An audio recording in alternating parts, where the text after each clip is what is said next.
They said Christmas dinner was cancelled because of some last-minute changes. "We'll do it next year," my mom texted. But then I saw their holiday photos, best Christmas ever, they had posted. The next day, they called me. This all began about a week before Christmas. As a 24-year-old woman, I was really looking forward to spending the holiday with my family, a tradition we'd always upheld. Sure, there was some underlying tension, but nothing that made me think they'd deliberately cut me out. Then, the day before Christmas Eve, I received a text from my mom. It read, "Hey, sorry, but we'll have to cancel dinner tomorrow due to some last-minute changes. We'll do it next year, okay?" Of course, I was let down. Christmas dinners had been a staple for years, and even if things weren't perfect, it was family. Still, I thought, fine, these things happen. I didn't dwell on it much. The next day, I was out running errands, so I wasn't home a lot. When I got back, my phone was buzzing with notifications. It turned out one of our older relatives, let's call her Aunt Linda, had posted a ton of photos from the family dinner on Facebook. What's the big deal, you ask? Well, Aunt Linda isn't exactly social media savvy and had posted the pictures publicly, meaning everyone, including me, could see them. The worst part? They were all having the best Christmas dinner ever, laughing, toasting, exchanging gifts, everything I would have been a part of if my mom hadn't conveniently canceled dinner for me. I sat there, staring at the photos, my heart sinking. The words "Best Christmas Ever" flashed across the screen, accompanied by smiling faces, kids playing in the background, the entire family gathered around the table, everyone except me. My hands trembled as I scrolled through the images. There were my cousins, my aunts, uncles, even my mom, all enjoying the meal they had lied about. My phone buzzed with a message from my mom, as if she didn't already know I'd seen it. "Hey honey, sorry about Christmas. We'll do something next year, I promise. Love you." I couldn't believe it. I was beyond furious, angry doesn't even begin to cover it. They had intentionally excluded me. This was clearly planned, not some last-minute change. It was a deliberate decision. My mom had probably convinced the others not to invite me, and I bet they didn't even feel guilty about it. In fact, it was likely her idea from the start. As I stewed in my anger, another message popped up, again from my mom. She said she wanted to talk and called me right after. I didn't want to answer, but I did. "Hey honey, how are you? I know you must be upset, but it's really for the best, trust me," she said, sounding sickeningly sweet, as if she hadn't just ruined my Christmas. I could feel my blood boiling. I had to hold back from screaming into the phone. Instead, I calmly said, "Oh, really? For the best? You canceled dinner on me and then have the audacity to post those pictures online like nothing happened? You think I'm just supposed to sit here and be okay with it?" She didn't seem to take me seriously at all. "Sweetie, I just thought it'd be easier this way. You've been so busy with work, and I didn't want to stress you out. You know how things get. We'll make it up next year." That was the final straw. I've always been the one to keep the peace, to bend over backward for my family, but not anymore. They messed with the wrong person this time. Now, I'm planning my revenge, and believe me, I'm going to make sure they regret this. But here's the kicker, I haven't told them anything yet. They still think I'm just sitting around sulking. They have no idea what's coming.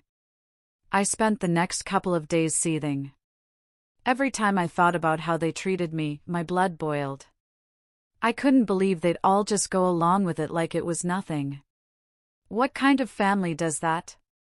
But then it hit me, this wasn't just about Christmas dinner anymore. This was about me taking back control.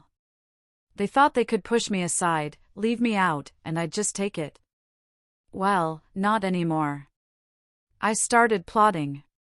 First, I unfollowed every single one of them on social media. I didn't want to see their smug holiday posts anymore. But I needed a way to turn this around. So, I went back to Aunt Linda's public Facebook album, yes, the one she had no clue was public, and started screenshotting everything, every photo, every caption, every smiling face, all posted for the world to see. Then, I made a plan. I knew that if I wanted to truly get under their skin, I'd have to make this public too. So, I started working on my own post. But this wasn't just about embarrassing them, it was about showing them I was done being their doormat. I wasn't going to play the victim, not anymore. Instead, I was going to let everyone see exactly what kind of people they were. I crafted the perfect post, a little witty, a little sarcastic, and just the right amount of bitterness. Here's what I wrote: "Hey everyone, so Christmas was apparently cancelled at my house this year, or so I was told. But it seems like my family had a totally different idea of what cancelled means.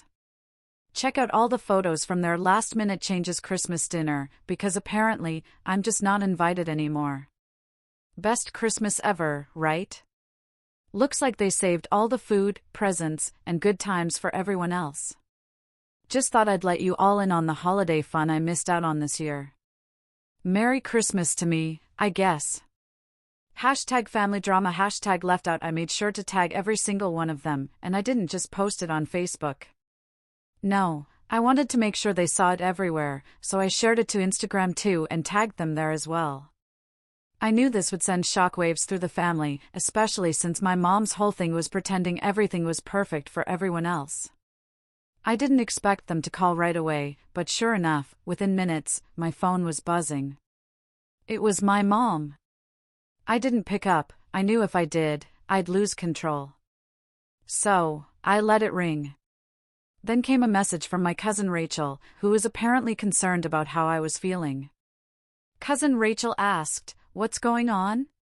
Why are you doing this? It's just Christmas. We didn't mean to hurt you." I couldn't help but laugh. They were all acting like I was the one overreacting. I started typing a reply but then deleted it. No, I wasn't going to waste my energy explaining myself to them. This was their problem now.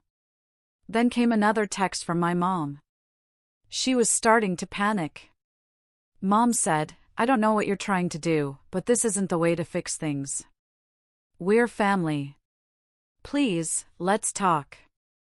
I had to admit, her sheer nerve was impressive. After everything they did, now she was trying to turn the tables and play the victim. Unbelievable. I waited a few hours before responding. I didn't want to seem too eager, I had to keep the pressure on. And when I finally replied, I kept it simple. I replied, "It's funny because I thought I was family too, but I guess that doesn't count for anything anymore." Then I just left it at that. The ball was in their court, and I wasn't going to make the first move this time. The messages kept coming, my mom, Rachel, even my aunt, but I didn't respond. I just let them stew. The next day, the family group chat lit up. My mom was angry. She wanted to know why I'd aired our dirty laundry on social media. I knew this was the moment where things would either go up in flames or I'd have them right where I wanted them. The texts were flying fast, but I stayed calm. Mom asked me, "What is wrong with you? You're causing drama and making this worse for everyone." I just couldn't help it. I was done with them pretending to be perfect. I was done letting them walk all over me. I responded, "Drama? No, Mom, what's wrong is the way you've treated me for years. Don't try to spin this and make it my fault. You canceled Christmas on me, and now you want to act like I'm the one who ruined everything? Maybe it's time you take a hard look at what you've done." And with that, I hit send. The moment I hit send, I could feel the weight of what I'd just done. It wasn't just a text, it was a declaration, a challenge. And I knew that they'd be coming at me hard after this. I wasn't scared, though. No, I was feeling more alive than I had in months. The group chat exploded right away. Mom texted, "This is what you wanted, huh? To ruin our family over a dinner? You think this will make things better?" Uncle Mark texted, "You've gone too far." This isn't the way to handle things. Your mom worked hard to make Christmas special, and you're just making a mess of it. And there it was, the classic "it's all your fault" defense. Every time they messed up, they found a way to blame me for their actions. I wasn't falling for it anymore. I knew they were trying to guilt-trip me into backing down, but I wasn't budging. But then my mom's text came through again. This time, it was different. It wasn't angry, it was apologetic. Mom texted, "Please, let's just talk. We can't keep doing this. You're my daughter. I love you, but you're pushing us all away." I stared at the screen, holding my breath for a moment. I knew she was trying to soften me up, trying to make me feel guilty. But I had no intention of letting her off the hook that easily, not after everything they'd done. I typed out a message, but this time I took my time. I wasn't just going to snap back. This time, I was going to make them sweat. I replied, "It's funny you say that, because I thought family was supposed to be there for each other. But apparently, I was wrong. Maybe I am pushing you away, but you're right, this isn't just about Christmas. It's about the way you've treated me for years, the way you've always put me second. I'm done being a part of that." I could almost feel the tension building as I read over my message. I wasn't sure if they'd try to keep guilt-tripping me or if they'd just give up. But I was done. A few minutes later, the phone rang. I didn't answer. I wasn't ready to talk yet. Then came a voice message. It was from my mom. "I don't know what's going on with you, but this isn't you. Please call me back. Let's sort this out. We're family, remember?" The voice message was so soft, almost pleading. It almost made me feel bad. But then I remembered all the years of feeling left out, all the times they'd done this to me, and I realized something: I wasn't the one who needed to make it right. I didn't respond. Instead, I sat back and watched the messages pile up, my phone buzzing with each one. They were all scrambling now, trying to salvage what was left of their perfect little holiday. A couple of hours later, I got a notification from Facebook. My mom had posted a long, dramatic status. It read, "It's been a tough year, and I know things aren't perfect, but we need to come together as a family. I love you. Please, let's talk. This isn't the way to handle things." There it was again, the guilt, the attempt to twist the narrative. She was trying to paint herself as the victim, trying to make everyone think I was being unreasonable. But she had no idea what I had planned next. Because here's the thing, they had no idea how deep this was going to cut. They thought I'd just let it go, like always. They thought they could cancel me out of their lives, and I'd just accept it. But I wasn't just going to let this slide. I had one more move left to play. The next morning, I woke up to find that my mom had taken down her post. But I had already saved it. I screenshotted that entire status, along with the comments from everyone telling me I needed to fix things. Then I sent the screenshot to all of my mom's friends, everyone who had commented about how perfect our family was, everyone who had seen her post and believed her story. I didn't just stop there, though. I posted the screenshots on my own page, tagging her. I made sure everyone knew exactly what kind of family I was dealing with. The next time my mom tried to call me, I didn't pick up. Instead, I left a message: "Your attempt to make me the villain? Not going to work. Let's see how long your perfect family lasts now that everyone knows the truth." The hours after I posted that screenshot felt like an eternity. I was watching my phone like a hawk, waiting for any kind of response. And sure enough, it came. My mom texted me again, but this time it was different. The message was cold, almost businesslike. Mom texted, "I don't know what you think you're accomplishing by dragging our private family matters into public, but you've crossed a line.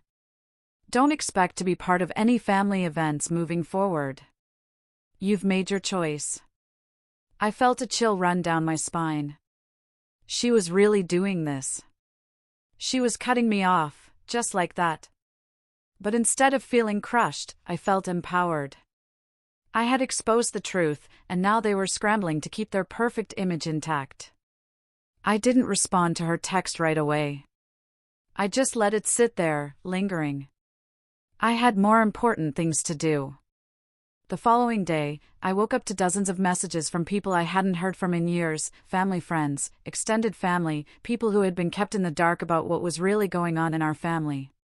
Some of the messages were supportive. I had no idea they treated you like that. I'm so sorry, you deserve so much better. Others were more judgmental, telling me I was making a mistake by airing family drama. You've gone too far, this is family business, not something to post online. But none of that mattered to me anymore. The floodgates had opened, and I wasn't going to close them. For the first time in ages, I felt like I had control over my life. It wasn't about winning their approval anymore, it was about standing up for myself. Then came a call from my aunt, the one who had innocently posted all those photos. I wasn't sure if I should answer, but I did anyway, curious to hear what she had to say. Aunt Linda said, I don't know what you're doing, but your mom is really upset. She's telling everyone that you've ruined Christmas and made the family look bad. Honestly, I thought we could work this out in private. I bit my lip, trying to keep my cool. She had no idea what had been happening behind closed doors, but she did play a part in it, so I wasn't about to sugarcoat things. I responded, Aunt Linda, maybe you should have thought about that before you posted the photos online. You've made it pretty clear what kind of family I'm dealing with. If you're so worried about how this makes us look, maybe you should have told my mom to stop treating me like I don't matter. There was a long pause on the other end.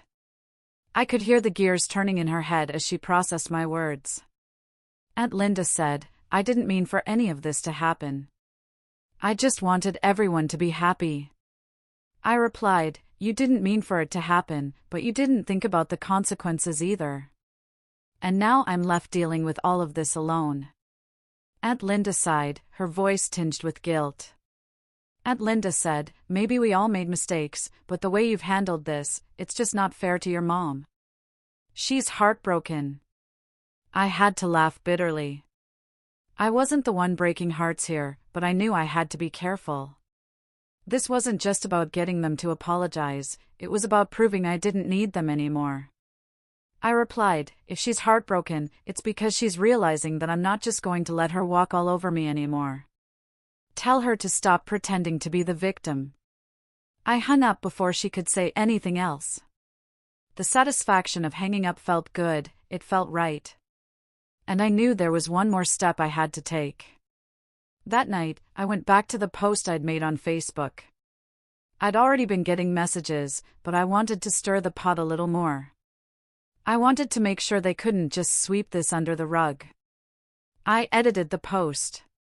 I added a little something extra, to all the people telling me that family drama shouldn't be posted online, you're absolutely right. But when my family treats me like I'm invisible and then tries to cover it up with perfect holiday photos, that's the kind of thing the world should see. I'm tired of being the one who gets stepped on, so here's the truth. And just like that, I pressed send. This time, I knew there was no going back. I leaned back in my chair, feeling a sense of relief wash over me. I had exposed the truth. They couldn't take it back, and even if they tried to make me the bad guy, I knew the world would see it for what it was. Within minutes, the messages started coming in. Mom texted, you've made your choice. Don't come crawling back when you realize you've lost your family. Rachel texted, I don't know why you're doing this, but you need to stop before you ruin everything. But I wasn't backing down. I had already made my peace. They weren't going to control me anymore. For the first time in my life, I felt free. The weight of years of emotional manipulation, guilt-tripping, and being the family scapegoat had been lifted. They wanted to pretend I didn't exist? Fine. I would make sure they remembered me for exactly who I was, the one who refused to be treated like garbage.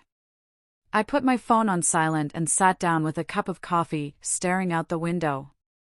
It was snowing lightly, the streetlights casting a warm glow on the quiet neighborhood.